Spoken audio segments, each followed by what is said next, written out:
Welcome back. Glad you could join us. Today it's going to be chapter 1, in which we are introduced to Winnie the Pooh and some bees, and the story begins. Here is Edward Bear coming downstairs now, bump, bump, bump, on the back of his head, behind Christopher Robin. It is, as far as he knows, the only way of coming downstairs, but sometimes he feels that there really is another way. If only he could stop bumping for a moment and think of it. And then he feels that perhaps there isn't. Anyhow, here he is at the bottom and ready to be introduced to you. Winnie the Pooh. When I first heard his name, I said, just as you were going to say, but I thought he was a boy. Well, so did I, said Christopher Robin. But then you can't call him Winnie. Oh, I don't. But you said he's Winnie the Pooh. Don't you know what "the" means? Yes, now I do, I said quickly, and I hope you do too, because it is all the explanation that you're going to get. Sometimes Winnie the Pooh likes a game of some sort when he comes downstairs, and sometimes he likes to sit quietly in front of the fire and listen to a story. This evening, what about a story, said Christopher Robin. What about a story, I said. Well, could you very sweetly tell Winnie the Pooh one? I suppose I could, I said. What sort of stories does he like? Oh, about himself, because he's that sort of bear. Oh, I see. So, could you very sweetly? I'll try, I said. So I tried. Once upon a time, a very long time ago now, about last Friday, Winnie the Pooh lived in a forest all by himself under the name of Saunders. Oh, what does under the name mean? Asked Christopher Robin. Oh, it means he had a name over the door in gold letters, and he lived under it. Winnie the Pooh wasn't quite sure, said Christopher Robin. Oh, now I am, said a growly voice. Then I will go on, said I. One day when he was out walking, he came to an open place in the middle of the forest, and in the middle of this place was a large oak tree, and from the top of the tree there came a loud buzzing noise. Winnie the Pooh sat down at the foot of the tree, put his head between his paws, and began to think. First of all, he said to himself, that buzzing noise means something. You don't get a buzzing noise like that, just buzzing and buzzing, without its meaning something. If there's a buzzing noise, then somebody is making a buzzing noise, and the only reason for making a buzzing noise that I know of is because you're a bee. Then he thought another long time and said, and the only reason for being a bee that I know of is making honey. And then he got up and said, and the only reason for making honey is so I can eat it. So he began to climb the tree. He climbed and he climbed and he climbed, and as he climbed he sang a little song to himself. It went like this. Isn't it funny how a bear likes honey? Buzz, buzz, buzz. I wonder why he does. Then he climbed a little further, and a little further, and then just a little further. By that time he had thought of another song. It's a very funny thought that if bears were bees, they'd build their nests at the bottom of trees. And that being so, if the bees were bears, we shouldn't have to climb up all these stairs. He was getting rather tired by this time, so that is why he sang a complaining song. He was nearly there now, and if he just stood on that branch, crack! Oh, help! Said Pooh as he dropped 10 feet on the branch below him. If only I hadn't," he said as he bounced 20 feet onto the next branch. "You see, what I meant to do," he explained as he turned head over heels and crashed onto another branch 30 feet below. "What I meant to do, well, of course it was rather," he admitted as he slithered very quickly through the next 6 branches. "It all comes, I suppose," he decided, as he said goodbye to the last branch, spun around 3 times, and flew gracefully into a gorse bush. "It all comes of liking honey so much. Oh, help!" He crawled out of the gorse bush, brushed the prickles from his nose, and began to think again. And the first person he thought of was Christopher Robin. "Was that me?" said Christopher Robin in an odd voice, hardly daring to believe it. "That was you." Christopher Robin said nothing, but his eyes got larger and larger, and his face got pinker and pinker. So Winnie the Pooh went round to his friend Christopher Robin, who lived behind a green door in another part of the forest. "Good morning, Christopher Robin," he said. "Oh, good morning, Winnie the Pooh," said you. "I wonder if you've got such a thing as a balloon about you." "A balloon?" "Yes, I just said to myself coming along, I wonder if Christopher Robin has such a thing as a balloon about him. I just said it to myself, thinking of balloons and wondering." "Well, what do you want a balloon for?" you said. Winnie the Pooh looked around to see that nobody was listening, put his paw to his mouth, and said in a deep whisper, "Honey." "But you don't get honey with balloons." "I do," said Pooh.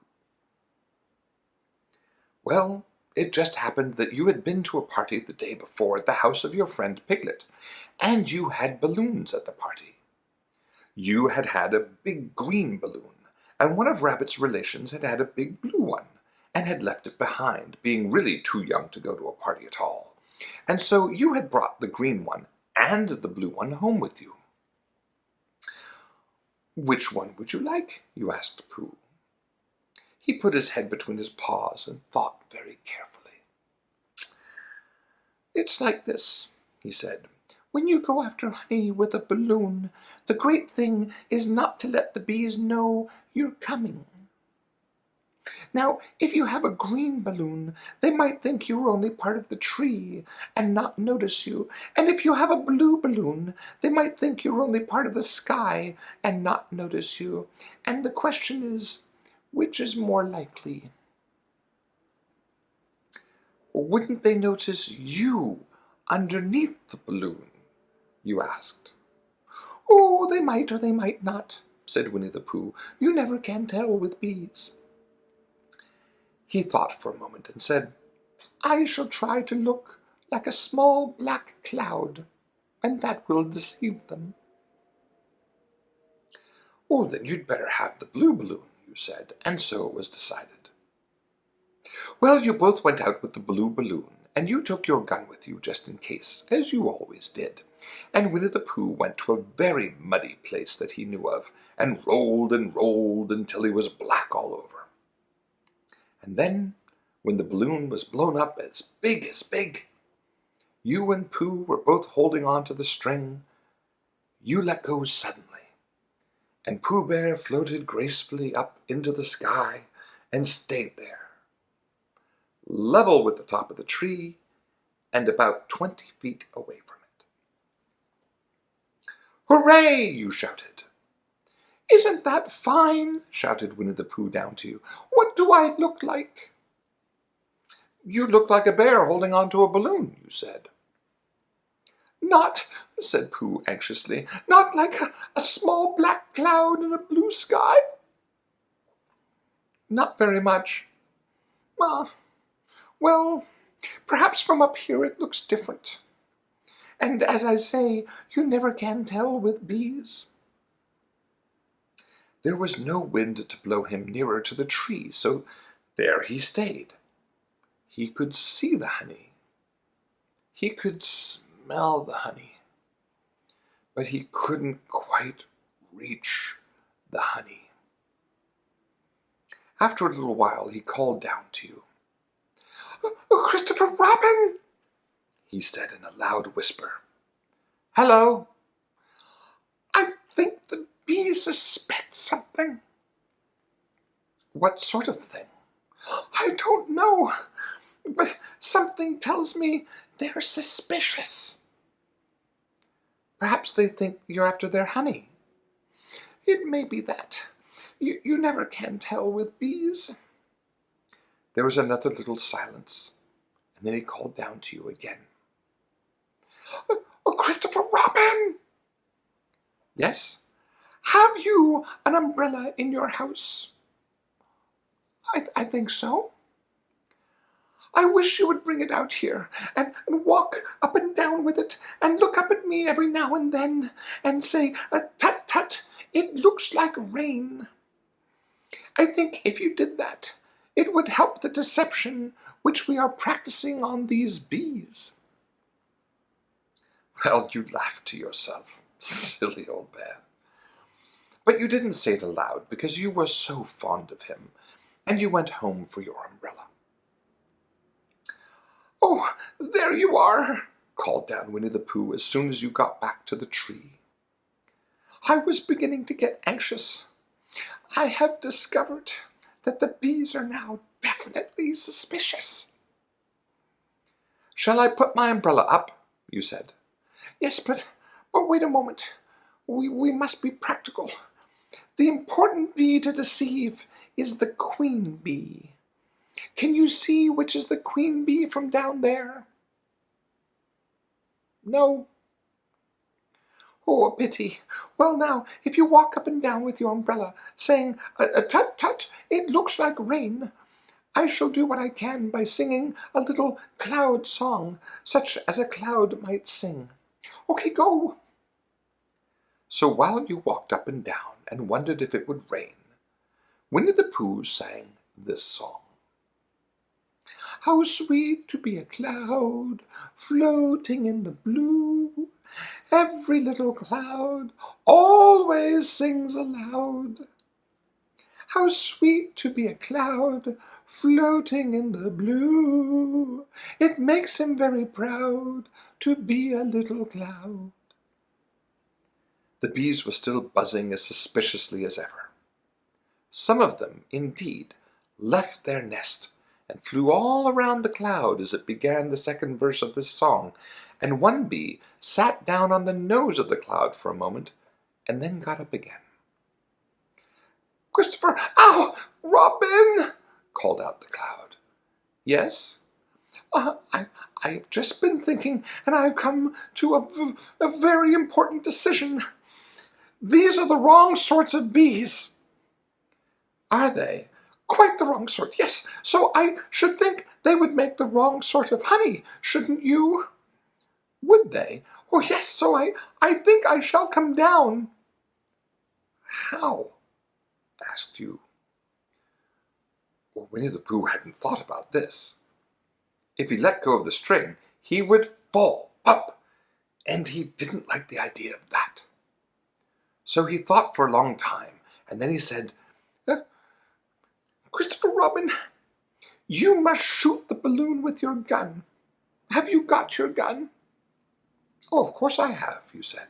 "But if I do that, it will spoil the balloon," you said. "But if you don't," said Pooh, "I shall have to let go, and that would spoil me." When you put it like this, you saw how it was, and you aimed very carefully at the balloon and fired. "Ow!" said Pooh. "Did I miss?" you asked. "Oh, you didn't exactly miss," said Pooh, "but you missed the balloon." "I'm so sorry," you said, and you fired again, and this time you hit the balloon, and the air came slowly out, and Winnie the Pooh floated down to the ground. But his arms were so stiff from holding onto the string of the balloon all that time that they stayed up straight in the air for more than a week. And whenever a fly came and settled on his nose, he had to blow it off. And I think, but I am not sure, that that is why he was always called Pooh. "Is that the end of the story?" asked Christopher Robin. "That's the end of that one. There are others. About Pooh and me, and Piglet and Rabbit and all of you. Don't you remember?" "Oh, I do remember, and then when I try to remember, I forget. That day when Pooh and Piglet tried to catch the heffalump. They didn't catch it, did they?" "No." "Oh, Pooh couldn't because he hasn't any brain. Did I catch it?" "Well, that comes into the story." Christopher Robin nodded. "I do remember," he said, "only Pooh doesn't very well, so that's why he likes having it told to him again, because then it's a real story and not just a remembering." "That's just how I feel," I said.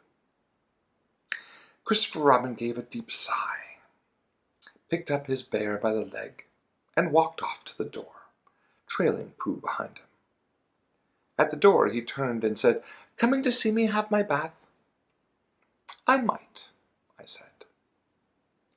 "I didn't hurt him when I shot him, did I?" "Not a bit." He nodded and went out, and in a moment I heard Winnie the Pooh, bump, bump, bump, going up the stairs behind him. I love these stories, and I hope you do too. And if you like this one, then subscribe. There's going to be new material every Thursday. See you next time.